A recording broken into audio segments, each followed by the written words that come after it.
Bismillahirrahmanirrahim. Western historians always point to the Ottomans and criticize by saying princes would kill each other for their father's throne. What is the truth regarding this? Well, find a source that describes our history coming from ourselves. If you are going to find out about your own history according to the enemies of our history, our nation, our civilization, never you're going to find anything good in it. They never say anything good about the Ottomans anyway. Never. You pick up any book, never. Subhanallah, really? In that 700 years you can pick one good thing to say about the Ottomans? But they always say good things about the Abbasis. They always say good things about the Umayyas, especially about Cordoba. They always say good things about it. But the Ottomans, you never say anything good. There must be something wrong there. Was there power struggle? Of course there's power struggle going on there. But what is that power struggle for? To collect more of the dunya? Was that why the Ottomans came together and they conquered Constantinople for the dunya? If you are, then you're going to be like that squarehead scholar Imran Hussein, who's saying all these lies and slander about the Khalifas. Saying, I swear that the Hagia Sophia will turn into a church again. I want to give it back to the Balkans. Crazy. Crazy people everywhere. Of course, they may say I'm crazy, but that's okay. I'm not bothered by it. But those people, they're very bothered by it. They're saying, very shameful, the Ottomans are. Very shameful thing, they conquered Istanbul. All this kind of poison, and it's going everywhere. And he's saying, especially, he's challenging the Turks, but the Turks, they are sleeping. He's saying, I especially want to give advice to my Turkish brothers. Spread this everywhere. You got all your history wrong. Yeah. Ottomans, they came, and they are a blight to Islam. They are a humiliation to Islam. Of course, his master is telling him that, the Dark Lord. He has to be dark to be saying these things. No connection at all to history or to heavenly stations. No connection if you're saying that. Yeah, of course. If you are going to be supporting nations who are saying, we don't believe in Allah, communist nations, you're going to say that. If you're going to believe and support nations who say, we are cursing to Hazrat Abu Bakr, Umar and Usman,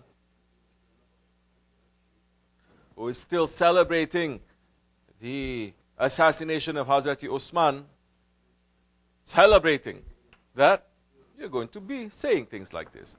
Doesn't matter if 20 years you're saying good things, but slowly your reality is going to come out. And whole world is seeing, this is not occult knowledge, by the way. I don't have occult knowledge about him. Check him out on YouTube. He's going to find it there. It is there. So, Ottomans, they came together for what? When they were conquering Istanbul. Because they want to get the praise of the Holy Prophet ﷺ. They want to get the praise. Because Prophet ﷺ is saying, Uncle got very upset with me now. He's following Imran Hussein for years. But it's true. Check him out. You will know. You understand now. He's saying, I cannot even apologize, even if I want to. I'm going to speak. But Prophet is saying, the commander who conquers Istanbul, Constantinople, Constantinople, what a praised commander he is. He is the best of the commanders, and his army is the best of his army. And if you know how the Ottomans, they conquered Istanbul, it is nothing short but karamat and miracle, supported by the saints, by the awliya Allah, supported by the Holy Prophet ﷺ. If you know how Sultan Selim Khan, he walked across the desert that no one has ever done before, going to Egypt to take the Khilafat when everything was People thought he was crazy. Huh? It was so hot. They were about to die. And he got off his horse and he started walking in the burning deserts. And they say, Ya Sultan, our soldiers cannot keep up like this. He says, don't even speak, because Holy Prophet is in front of us. He's in front of me and we have to walk. And they crossed it over. So, there are history behind history. What they say, nice term in college, narrative. What? Meta-narrative. All these kinds of things they have, but they have stories. We have stories too. But ours is not a story. Ours is a reality. Which source are you going to? You're going to the source of dunya and the enemies of Islam? Then of course you're going to say this. You're going to the awliya Allah. You're going to those ones who understand our history, like our Shaykh. Then he's going to tell you. Up to you. Believe it. You believe it. You don't believe it. Who cares? So, Holy Prophet ﷺ is saying, if there are two heads, cut one of them off. How in today's 21st century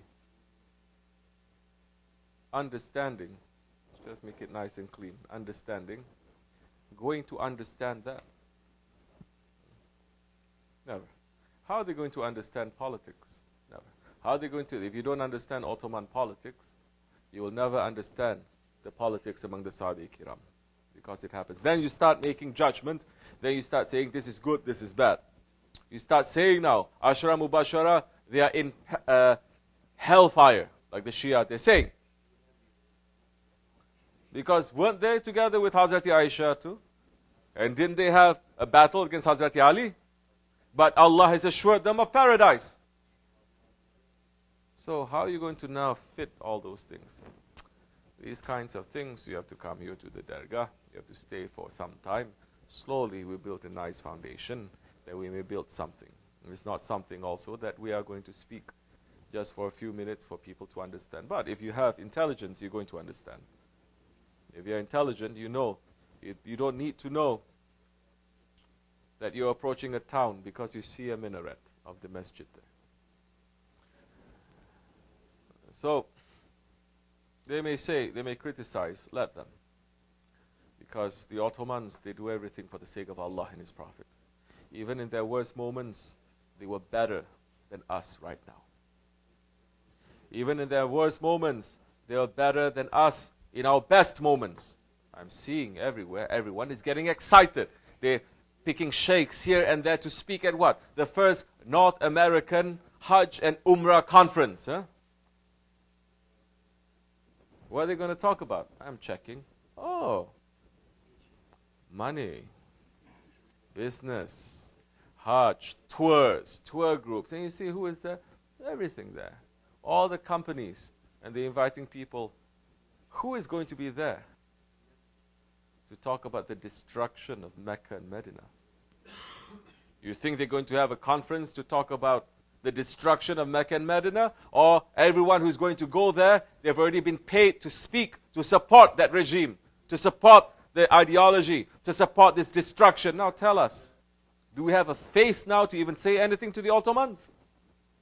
Do we have any face now to say anything to the Sultan that we just came back? And we speak to people about Sultan Abdul Hamid Khan, who was so sick, he was almost dying. But when a letter came from Medina to Sharif, he stood up, respecting the letter, a petition from a neighbor of a prophet. The neighbor of the prophet, he's saying, how can we just lie down and listen to a letter that someone has written from Medina? How are we now going to understand, in the worst times, the Ottomans, that their first telephone was between Mecca and Istanbul? How are we going to understand the first big railway that they're going to build is between Medina, Mecca, and Istanbul, connecting there?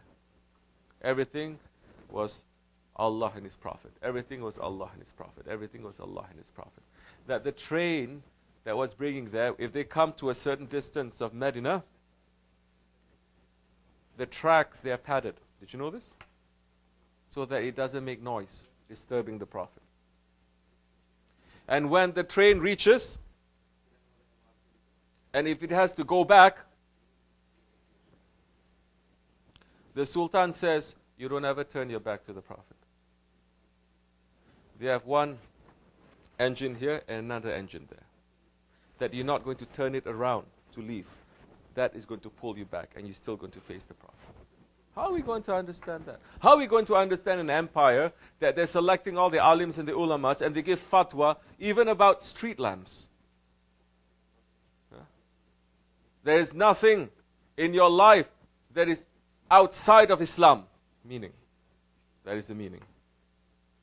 But people only know how to talk about Ottoman Empire. Oh, they killed their princess, they do this, mashallah. As if European history is so clean, so saintly, so pure.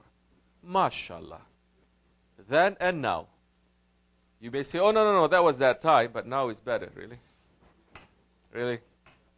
Really? Wake up. We have Allah and His Prophet, inshallah rahman.